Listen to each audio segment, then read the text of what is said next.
And here we go. A Fox News alert. The Supreme Court giving a major boost to President Trump's border agenda, clearing the way for deportation flights to resume using the Alien and Enemies Act after an Obama-appointed judge tried to block it. Let's bring in the Attorney General for the United States, Pam Bondi. Madam Attorney General, thank you so much for joining the program.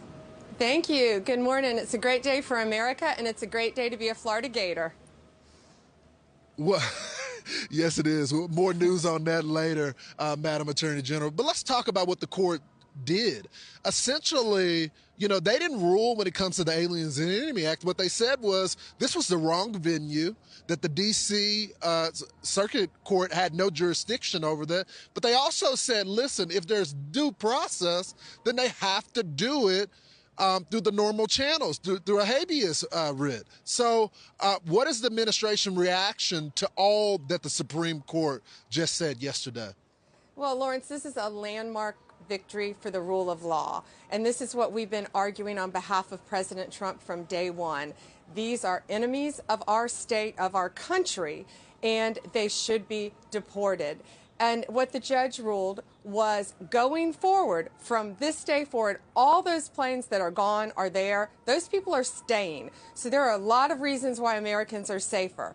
From this point forward, the hearing will be held, it's a habeas hearing, in the court of confinement, which means in Texas. Yeah. So it will be a much faster hearing. They can't do class actions. It will be a much smoother, simpler hearing, and these people will be deported. Americans are safer, and domestic terrorists, foreign terrorists, you better look out because we're coming after you. I'd start self-deporting if I were you, because we're going to find you. So, Madam Attorney General, let's get this on record because I think it's important for the audience to understand. Going forward, there's no shopping as it relates to immigration anymore. If someone is detained and scheduled for a deportation, they can no longer shop across the country for a judge, a liberal-leaning judge. And now, all the cases going forward have to go to that Texas judge. Is that correct? Correct, Lawrence, and that's what was happening. These liberal district judges thought that they could control our entire country's policy, Donald Trump's policy, on keeping America safe. They cannot do it, and this was, again, a landmark ruling for the rule of law yesterday, and it's so important because these flights will now continue. These terrorists, they are foreign terrorists, they are alien enemies to our country, and we will continue to deport them. We are going to keep America safe, and a liberal district judge is not going to stop us, and that's what the Supreme Court ruled yesterday. So, Madam Attorney General, let's talk about the judge in D.C., Boasberg. There's a hearing scheduled today. Will that happen? I mean, this is essentially over. Will he still try to use some type of power that he has?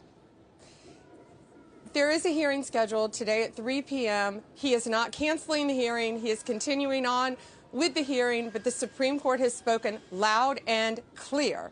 He has no jurisdiction.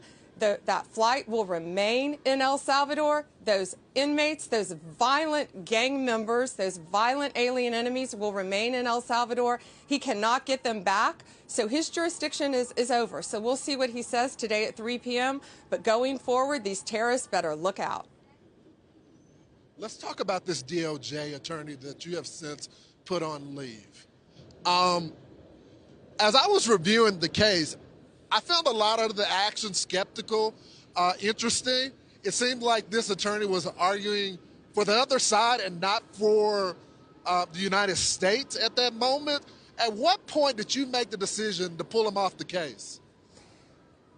Well, we represent the United States of America. That's our client. That's our only client and all the agencies that fall under the federal government.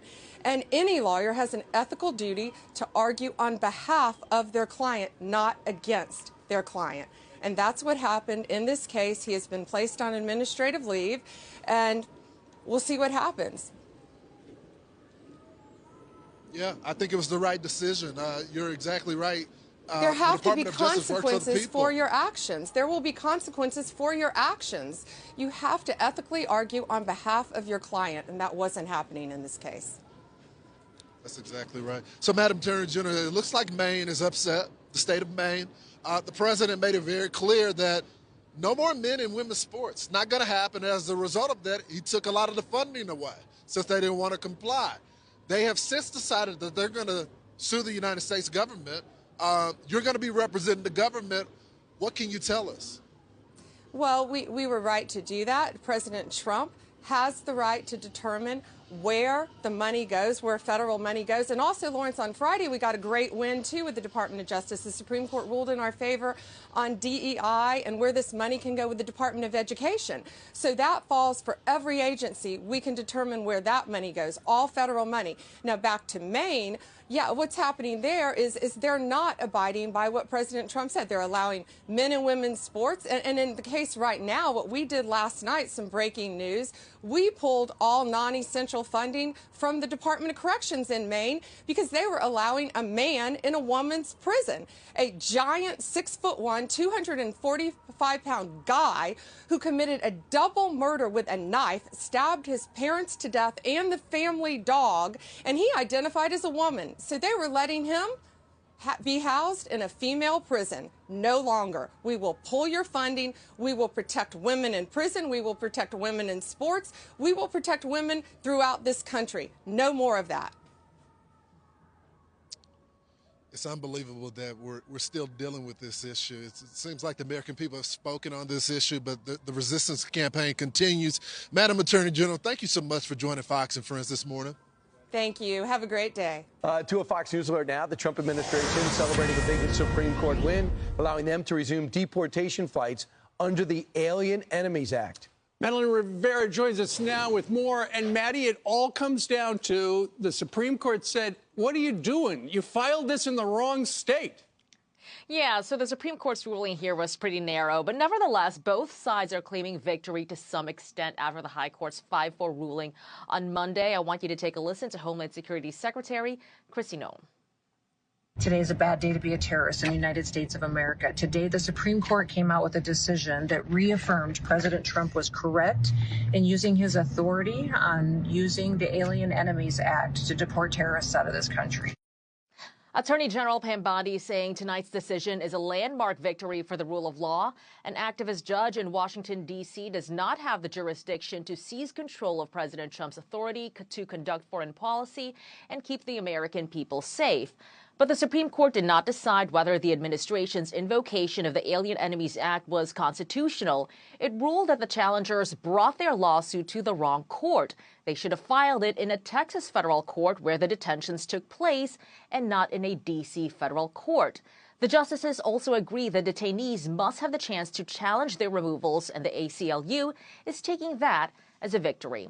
Federal Judge James Boasberg, who had initially blocked the Trump administration from continuing those deportation flights under the Alien Enemies Act, is holding a hearing today. He will likely take the Supreme Court's decision into account. Also on Monday, Chief Justice John Roberts temporarily paused a midnight deadline for the Trump administration to return a Maryland resident, Kilmar Abrego Garcia, you see him there on your screen, back to the United States. Roberts' order will give the full court more time to consider the case. Although the government says Garcia's deportation was an administrative error, Bondi says ICE members have testified he's an MS-13 gang member. Garcia's lawyers argue, though, he's not been charged with any crime in any country. Steve Ainsley and Brian. All right, Madeline, thank you very much. Let's bring in Lawrence Jones. He's live in El Paso. You saw him a moment ago where they were training the dogs.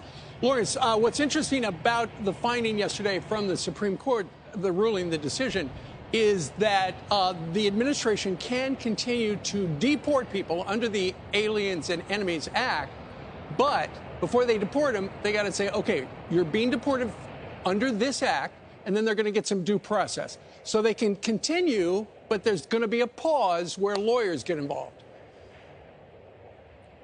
Yeah, so a couple of things from this. First of all, the D.C. chief judge should have made this decision to begin with. This shouldn't have never made it to the Supreme Court because he knew that he didn't have jurisdiction over it. You have someone that's been held in Texas, and then you have a D.C. circuit judge that is overseeing it. That should have never happened. So what the Supreme Court said, this was an improper venue. And anytime someone is held, whether it's an immigration case or any other federal crime, it has to happen wherever they're held at. And so they sent it right back to Texas. The second part, which is what you were alluding to, was the due process. What they're saying is that you have to file a habeas petition. They're not disputing the flights yet. None of that is happening. But this is not exclusive to immigration. If you have any issue with detainment and your lawyer wants to pose some type of legal order, you got to file a habeas petition in the area where you're being held and let that judge handle it. I think it was a great win for the administration, but it also was a great day for the rule of law. Right. No more venue shopping when it comes to immigration. Yeah, and you had that judge that was saying you need to bring that MS-13 alleged MS-13 gang member back home. He's in El Salvador in that maximum prison. You need to bring him home by midnight on Monday. And you had Chief Justice John Roberts say, no, we're going to pause that while we investigate. Let me see if this guy really is MS-13, what he's done. So that's just paused for now. But that's another win for Donald Trump. I just worry about the already overburdened court system. I wish there was an intermediate way, like a special judge to get a hearing, because now we got to get him a lawyer. Exactly. We got to hold him up. We got to feed him. There's going to be, who knows, can they appeal? And how long is it going to take for them to go through the courts? Right. So it would eliminate all controversy. So anybody on that plane would get all the way, you'd get the due process that all of us would get, which I just don't know if they're worthy of it. I'm wondering if there was some type of military expeditious way to do it. Well, you got to wonder, because it's based on the President of the United States has said, I'm going to deport them because they're members of the gang. I would imagine it would be it would go really fast if the federal government just said, okay, here's our proof that the guy's in a gang. Ultimately, that's what you want to know, because the Garcia guy, who we were talking about, who's stuck in legal limbo, his lawyers say he was never in a gang. As Maddie just said, he was never charged. So if as quickly as the government can say, look, this is a TDA guy, this is an MS-13 guy, boom, they had their day in court. Well, the problem is then the TDA guy has Matlock as a lawyer. It's the wrong guy, wrong neck tattoo. That's what the Supreme Court says you've got to get. I'm Steve Doocy. I'm Brian Kilmeade. And I'm Ainsley Earhart. And click here to subscribe to the Fox News YouTube page to catch our hottest interviews and most compelling analysis.